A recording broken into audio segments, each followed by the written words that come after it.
नमस्कार, स्वागत है आपका मेरा आशा काउंसलर चैनल में। मेरी अपनी पिछली वीडियो में मैंने एडोलसेंट एज के दौरान बच्चों के खान पान के बारे में बात किया था। तो जिसने मेरी वीडियो नहीं देखी प्लीज़ उसे देखें और सब्सक्राइब करें और बेल का बटन ज़रूर दबाएं।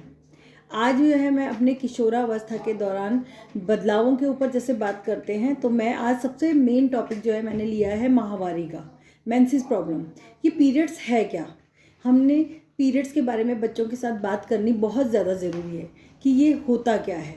जैसे कि 10 साल हमने जो है एडोलसेंट एज का समय माना है, तो 10 साल में जो है बच्चों को जो है आजकल पीरियड शुरू हो जाते हैं। 10 साल के दौरान जो है जब पीरियड शुरू होते हैं और बच्चे को नहीं पता होता तो बच्चा जो है वो घबरा जाता है। बच्चों को पता ही नहीं होता कि ये हमारे साथ हो क्या रहा है। तो मैं आज ये बच्चों के लिए बताना चाहूँगी कि जहाँ से यूरिन हम पास करते हैं वहीं से ब्लड निकलता है और हर महीने ब्लड निकलता है हमारे शरीर से। इसको जब हर महीने निकलता है तो इसको हम माहवारी कहते हैं।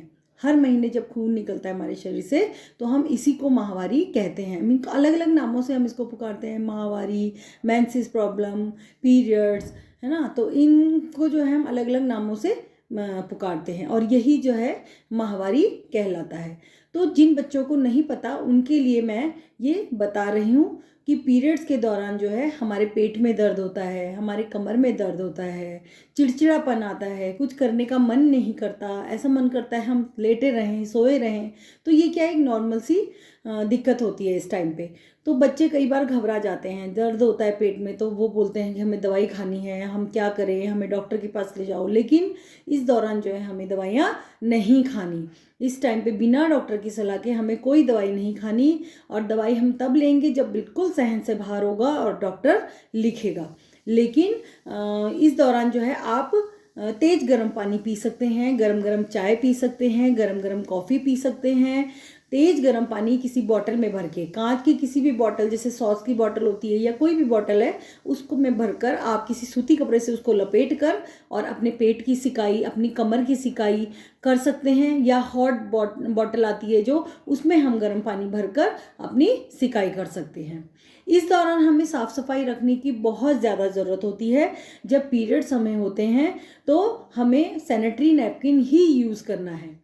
सैनिटरी नैपकिन जो है हम अपने बच्चों को यूज़ करना सिखाएं भी, और ज़रूर हम ये सैनिटरी नैपकिन ही यूज़ करवाएं।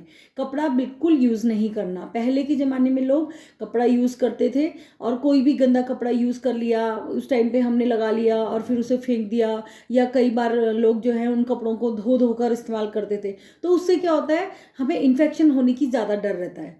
और इन्फेक्शन किस तरह से होता है कि जब पीरियड्स ख़त्म होते हैं तो उसके बाद जो है सफ़ेद पानी चलना शुरू हो जाता है लड़कियों को, लड़कियां हो या महिलाएं हो, सफ़ेद पानी चलना शुरू हो जाता है। और उससे जब बहुत ज़्यादा पूरे पूरे महीने पानी चलता है तो हमारे कमर में दर्द, हमारे को चिड़चिड़ापन, हमारा थकान, ये सब हमारे को जो है वो दिक्कतें आने लग जाती हैं।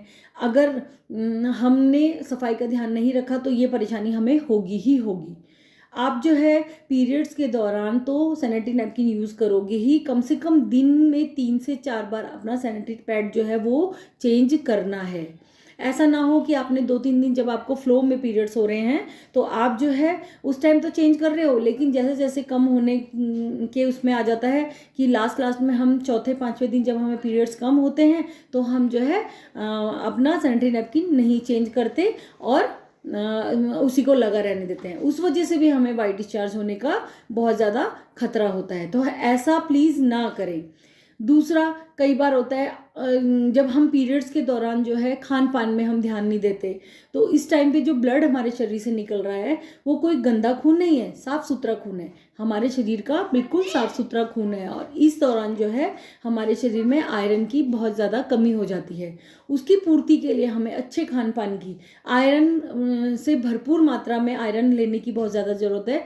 हमारे खाने में आयरन होना बहुत ज़्यादा ज़रूरी है। जैसे हरे पत्तेदार सब्जियां हो गई, लोहे की कढ़ाई का इस्तेमाल करें, खाना खाने के बाद गुड़ का सेवन करें। ये सब मैंने अपनी पिछली वीडियो में भी आपको जानकारी दी थी। बट ये करना इस टाइम पे बहुत ज़्यादा ज़रूरी होता है। ये तो हमारे पीरियड्स की बात हुई, क्योंकि ये बदलाव है और अगर हम इस टाइम पे बच्चों के साथ बात नहीं करेंगे तो बच्चे जो है घबरा जाते हैं। जिन बच्चों को पता नहीं होता, क्योंकि 10 साल जो है बहुत छोटी उम्र है और इस टाइम पे बच्चों को कुछ पता नहीं होता कि हमारे साथ ये क्या हो रहा है और बच्चा डर जाता है। तो हमें जो है अपने बच्चों के साथ इस बारे में पहले से ही बात करके रखनी चाहिए, बच्चों को समझाना चाहिए कि क्या होता है और किस तरह से होता है। दूसरा है, इस दौरान जो है बहुत सारे अंधविश्वास भी जो है हमारे सामने आते हैं कि जैसे कि पूजा घर में ना जाना, कहीं पे पूजा घर में ना जाना, अचार ना छूना, है ना। ऐसे बहुत सारे अंधविश्वास जो होते हैं हमारे घरों में बोले जाते हैं। पहले के ज़माने में जब महिलाएं खुद अपना सारा काम करती थी और खान पान का इतना ध्यान नहीं रखा जाता था, तो उस टाइम पे क्या होता था, जब पीरियड्स होते थे तो महिला बहुत कमज़ोर हो जाती थी, बहुत थक जाती थी। तो उस टाइम पे क्या होता था कि 4-5 दिन जो है महिलाओं को बोला जाता था कि तुम आराम करो और अपने बिस्तर पर ही लेटे रहो और अपना आराम करो। तो लोगों ने जो है उसको, उस प्रथा को चली आ रही है और उसको जो है उसका नाम दे दिया कि छुआछूत की बीमारी। इस टाइम पे कि घर से बाहर ही नहीं निकलना, अलग अलग कमरे में ही रहना है, रोज़ कपड़े ही धोने हैं। सफाई का ध्यान तो हम रखने के लिए बोल ही रहे हैं, लेकिन ऐसी कोई छुआछूत की बीमारी ये नहीं है। तो ये एक अंधविश्वास है कि हम अपने ही कमरे में रहें, किसी से छुएं ना, ये एक अंधविश्वास है। दूसरा, अचार ना छूना या मंदिर ना जाना।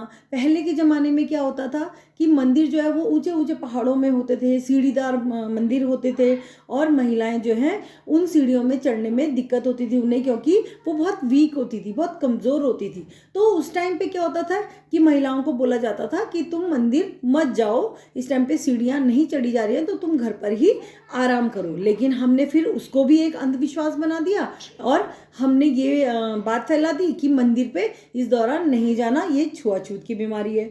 ये जो है हमारा एक अंधविश्वास है। अचार को ना छुएं। अब अचार को छूने से अचार कैसे बेस्वाद हो जाएगा, है ना। तो ये भी एक अंधविश्वास है। तो इन अंधविश्वासों पे ना जाएं, साफ सफाई का ध्यान रखें, खान पान का ध्यान रखें। यही माहवारी के दौरान सावधानी बरतने की ज़रूरत है। तो हम अपने बच्चों से यही कहेंगे और माता पिता से भी यही कहेंगे कि अपने बच्चों का ध्यान रखें और बच्चों को जो है सैनिटरी नैपकिन उपलब्ध कराएं। देखिए हमारे उसमें क्या है कि कॉन्डोम जो है वो फ्री में मिल रहा है सरकारी हॉस्पिटल में, है ना। तो जो हम महिलाओं को मिलना चाहिए, जिस चीज़ की महिलाओं को ज़रूरत है वो तो फ्री में है नहीं, लेकिन कॉन्डोम फ्री में मिलता है। दूसरा, हम जब सैनिटरी नैपकिन लेने के लिए अगर किसी शॉप में जाते हैं तो हम उसको बहुत छुपा छपा के, दबा दुबा के, अखबार में कवर करके ऐसे लाते हैं जैसे हम पता नहीं क्या चीज़ ला रहे हैं। लेकिन जब लोग अपना गुटखा, पान, तम्बाकू, सुपारी ये चीज़ें खरीदते हैं, ये खुलेआम खरीदते हैं और इसमें उनको कोई शर्म महसूस नहीं होती, क्योंकि जबकि वो नशा है, उन्हें पता है कि ये अच्छी चीज़ नहीं है, लेकिन वो सेहत के लिए अच्छा नहीं है, लेकिन हम उसको खुलेआम लाते हैं। बट हम जब सैनिटरी नैपकिन लाते हैं तो उसको हम छुपा छुपा के लाते हैं। क्यों ऐसा क्यों करते हैं हम? क्योंकि वो भी तो हमारी इस्तेमाल की चीज़ है।